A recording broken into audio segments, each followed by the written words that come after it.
Hello नमस्कार जय हिंद वंदे मातरम साथियों, स्वागत है आपका आस्का स्टडी के यूट्यूब चैनल पर एक और नई वीडियो में आप सभी का दिल खोलकर हार्दिक स्वागत है। इस वीडियो में अपन बात करने वाले हैं आरआरबी एनटीपीसी के सीबीटी 1 के एग्जाम डेट के अपडेट के बारे में। यानी कि वो जो नोटिस जारी हुआ था 2 जून से जो अपना 22 जून के बीच में, वो रियल या फिर फेक है, जो कि ग्रेजुएशन लेवल का था और अंडर ग्रेजुएशन लेवल का था अपना 28 जून से 21 जुलाई। वो क्या रियल है या फिर फेक है। और दूसरा क्वेश्चन अपना यह रहेगा कि सर जो एक न्यूज़पेपर में न्यूज़ चल रही है जो कि अजमेर जोन के लिए अब की बार जो एग्जाम कंडक्ट करवाए जाएंगे वो गृह जिलों में दिए जाएंगे। यानी कि अजमेर जोन की जो अपने सेंटर है वो राजस्थान के अंदर ही दिए जाएंगे, जैसे जोधपुर हो गया, जयपुर हो गया। इसका संबंध यह रह सकता है क्योंकि जो टीसीएस ने एग्जाम कंडक्ट करवाना छोड़ दिया था जो एसएससी का, तो फिर मेरे हिसाब से एसएससी के सेंटर से जोधपुर है, जयपुर है, इस हिसाब से वापस आरआरबी की सेंटर भी इधर दे सकता है। क्योंकि पहले हमारे आरआरबी एनटीपीसी की जो एग्जाम है वो अहमदाबाद में, सूरत है, वहां वगैरह होते थे, लेकिन अब की बार गृह जिले में हो सकते हैं। और तीसरा क्वेश्चन अपना रहेगा वो रहेगा सर कि मॉक टेस्ट को कैसे अटेम्प्ट करें। यानी कि मॉक टेस्ट को कैसे अटेम्प्ट करें, पहले सब्जेक्ट कौन सा अटेम्प्ट करें। काफी सारे ऐसे एग्जाम्स होते हैं जैसे आरआरबी एनटीपीसी का एग्जाम हो गया, इसमें मिक्स क्वेश्चन आते हैं ना कि सेक्शनल वाइज क्वेश्चन आते हैं। तो इस मॉक टेस्ट को कैसे अटेम्प्ट करें, मैंने एक वीडियो और डाला है मॉक टेस्ट के ऊपर, पूरा अलग से वीडियो डाला है, वो काफी सारे स्टूडेंट ने नहीं देखा है तो कमेंट कर रहे हैं। चलिए आज इस वीडियो में इंक्लूड कर दूंगा। चलिए दोस्तों वीडियो की शुरुआत करते हैं। शुरुआत करने से पहले छोटी सी रिक्वेस्ट है कि चैनल पर नए हो तो चैनल को सब्सक्राइब जरूर कीजिएगा और बेल आइकन को प्रेस जरूर कीजिएगा, क्योंकि काफी सारी वीडियोस मैं जैसे रेलवे में हूं तो उस हिसाब से आरआरबी एनटीपीसी हो, चाहे आरआरबी ग्रुप डी हो, चाहे आरआरबी एएलपी की हो, एएलपी की न्यू वैकेंसी 9000 ऐसी कुछ आ गई है, समथिंग 9000 से अबव ही पद थे, यानी कि बिलो नहीं थे, समथिंग ऐसी कुछ वैकेंसी आई है उसके बारे में। यानी कि संपूर्ण जो आप जिस भी रेलवे वैकेंसी की प्रिपरेशन कर रहे हो वो सभी के लिए ये चैनल बहुत इंपॉर्टेंट होने वाला है, क्योंकि इस चैनल पर कोई भी न्यूज़ आती है इन्फॉर्मेशन का वीडियो में डाल देता हूँ। चलिए दोस्तों वीडियो की शुरुआत करते हैं। तो सबसे पहले अपन बात करते हैं, काफ़ी सारे स्टूडेंट्स कमेंट्स कर रहे थे कि सर अपनी एग्जाम डेट कब होने वाली है, यानी कि जो आरआरबी एनटीपीसी सीबीटी 1 के एग्जाम कब होने वाले हैं। क्योंकि आरआरबी ग्रुप डी की वैकेंसी आरआरबी एनटीपीसी के बाद में आई है, तो जाहिर सी बात है कि अब जो अपने एग्जाम है सबसे पहले रेलवे कंडक्ट करवाया जाएगा, पैरा मेडिकल के बाद में अपने यही कंडक्ट करवाएगा जो कि है आरआरबी एनटीपीसी सीबीटी 1 के। तो सीबीटी 1 के एग्जाम अपने हो गए। जो वायरल नोटिस हो रहा था मेरे हिसाब से वो करेक्ट नोटिस है, क्योंकि इतना ही डिले होगा, ज़्यादा तो डिले नहीं होगा। काफ़ी सारे रेलवे रिक्रूटमेंट बोर्ड ने जो सबसे पहले जो अपना कैलेंडर जारी किया था उसके हिसाब से ही एग्जाम कंडक्ट करवा रहे थे, लेकिन कुछ डेट थी उनमें वो सेम डेट नहीं हो पाई, लेकिन मंथ सेम ही था, यानी कि सेम मंथ में ही एग्जाम कंडक्ट करवाया गया था। लेकिन जो अपने आरपीएफ कांस्टेबल के एग्जाम थे वो थोड़ा सा डिले हो गए। वो जनवरी में डेट दी गई थी लेकिन मार्च में, लेकिन उसमें भी कैलेंडर में लिखा गया था कि जनवरी और मार्च के बीच में एग्जाम कंडक्ट करवाए जाएंगे। तो फिर मार्च में वो हो गया। और पैरा मेडिकल का एग्जाम थोड़ा सा लेट होने की वजह से आरआरबी एनटीपीसी का भी एग्जाम लेट हो गया, क्योंकि पहले आरआरबी एनटीपीसी का एग्जाम अप्रैल में ही कंडक्ट करवाना था। लेकिन अब मेरे हिसाब से ये जो नोटिस वायरल हो रहा है बिल्कुल करेक्ट हो रहा है, क्योंकि आरआरबी पैरा मेडिकल के बाद कोई भी आरआरबी के पास ऐसी वैकेंसी नहीं है जिसके एग्जाम उसके तुरंत बाद कराना है, यानी कि आरआरबी एनटीपीसी के एग्जाम होंगे। तो आरआरबी एनटीपीसी के ग्रेजुएशन लेवल के एग्जाम अपने होंगे, वो होंगे 2 जून से 22 जून के बीच में, बिल्कुल होंगे, 100% होंगे। और जो अंडर ग्रेजुएशन लेवल के एग्जाम होंगे वो अपने जून के लास्ट वीक में, यानी कि 28 जून से 21 जुलाई के बीच में। काफ़ी सारे मतलब मेरे हिसाब से 20 दिन अपने ग्रेजुएशन लेवल के एग्जाम चलेंगे, 20 डेज, क्योंकि फॉर्म फिलअप की तो नंबर ऑफ फॉर्म फिलिंग बहुत ज़्यादा है, इसलिए एग्जाम कंडक्ट करवाना कोई आम बात नहीं है। काफ़ी सारे इश्यूज होते हैं, काफ़ी सारे लेटर्स डिक्लेयर करने पड़ते हैं।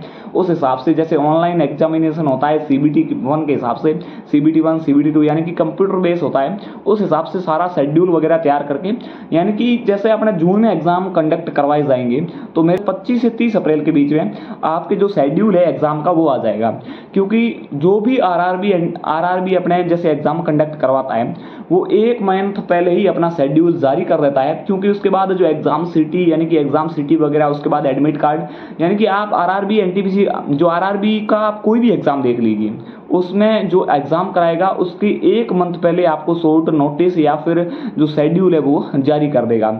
उस हिसाब से अगर आपका जो नोटिस है 25 से 28 अप्रैल के बीच में आ गया, 25 या 30 अप्रैल के बीच में आ गया, तो आपके एग्ज़ाम 100% है कि 2 जून के ही स्टार्ट हो जाएंगे ग्रेजुएशन लेवल के, और अंडर ग्रेजुएशन लेवल के 28 जून से और फिर 21 जुलाई के बीच में स्टार्ट हो जाएंगे। और दूसरा क्वेश्चन, ये मैंने पहला क्वेश्चन आपका कवर कर लिया है एग्जाम डेट के बारे में। बहुत बढ़िया प्रिपरेशन कीजिए एग्जाम से, मतलब एग्जाम डेट वो पूछता है जिसकी प्रिपरेशन 100% होती है, वो लड़का है, वो स्टूडेंट एग्जाम डेट पूछता है। आप प्रिपरेशन बढ़िया कीजिए, एग्जाम अपने आप हो जाएंगे, कोई दिक्कत नहीं है एग्जाम होने के। आप प्रिपरेशन में 4 चांद लगा दीजिए, बहुत बढ़िया वैकेंसी है। और आरआरबी एनटीपीसी की अपकमिंग वैकेंसी भी न्यू अभी आने वाली है, क्योंकि कैलेंडर के हिसाब से रेलवे ने पिछली बार कहा था कि हर ईयर हम भर्ती निकालेंगे, उस हिसाब से आरआरबी एएलपी की दोबारा वैकेंसी आ चुकी है। पिछले ईयर में आई थी, अब आ गई है, यानी कि मेरे हिसाब से और आरआरबी एनटीपीसी ग्रुप डी की भी वैकेंसी रिपीट हो सकती है। अभी ग्रुप डी वाला मामला थोड़ा बहुत अटक गया कोर्ट में जाके, कोई बात नहीं, वो सॉल्यूशन जल्दी हो जाएगा और न्यू वैकेंसी भी आएगी जल्दी, क्योंकि आरआरबी ने खुद कहा है कि हम हर साल कैलेंडर के तहत हर साल न्यू वैकेंसी, काफ़ी सारी पोस्टेज, यानी कि RRB technician, ALP, NTPC, group D सभी की, आरआरबी जेई, पैरामेडिकल सभी की ही हर ईयर अपन वैकेंसी देंगे। चलिए दोस्तों, अपनी दूसरी बात थी कि सर जो एग्ज़ाम, जो अपना एक न्यूज़पेपर में मुद्दा चल रहा है कि सर जो अजमेर जोन है उसके एग्ज़ाम गृह जिले में ही कंडक्ट करवाए जाएंगे। हाँ, ये बिल्कुल करेक्ट बात है, क्योंकि जो टीसीएस ने एसएससी के एग्ज़ाम कंडक्ट करवाना छोड़ दिया है। जो टीसीएस के मुख्य एग्ज़ाम सेंटर थे, जैसे कि जोधपुर हो गया, जयपुर हो गया, जहाँ पर वो एसएससी के एग्ज़ाम कंडक्ट करवा रहा था, एसएससी के एग्ज़ाम भी वहाँ पर कंडक्ट होंगे। लेकिन अब आरआरबी के जैसे अजमेर वाले जो बाहर जाते थे, जैसे कि अहमदाबाद हो गया, सूरत हो गया, पहले उनको एग्ज़ाम सेंटर वहाँ मिलते थे, लेकिन अब उनको गृह जिले में मिलने के बिल्कुल 100% चांसेज हैं। और अब की बार जो जेई का वो सेकंड फेज़ है वो भी अपने गृह जिले में ही कंडक्ट करवाया जाएगा, कल के न्यूज़पेपर में था। और बाकी वाले सारे एग्जाम आरआरबी बोल रहा है कि आपको गृह जिले में ही देंगे, यानी कि नज़दीकी जो आपके एग्जाम सेंटर जहां पर हर एग्जाम को कंडक्ट करवाया जा रहा है, यानी कि शेड्यूल्ड सेंटर जहां पर काफ़ी सारे एग्जाम कंडक्ट करवा चुके हैं या फिर लगातार किसी भी वैकेंसी के एग्जाम कंडक्ट करवा रहे हैं, उस हिसाब से आपको जो एग्जाम सेंटर है वो अलॉटमेंट किए जाएंगे। अब तीसरा क्वेश्चन था कि सर मॉक टेस्ट को कैसे अटेम्प्ट करें, उसके संबंध में मैंने एक वीडियो डाल चुका हूं, लेकिन इस वीडियो के अंदर छोटी सी बात, यानी कि 2 मिनट के अंदर मैं आप सभी को बता देता हूं कि मॉक टेस्ट देना अनिवार्य है। मॉक टेस्ट के बिना आपको सिलेक्शन नहीं होने वाला है।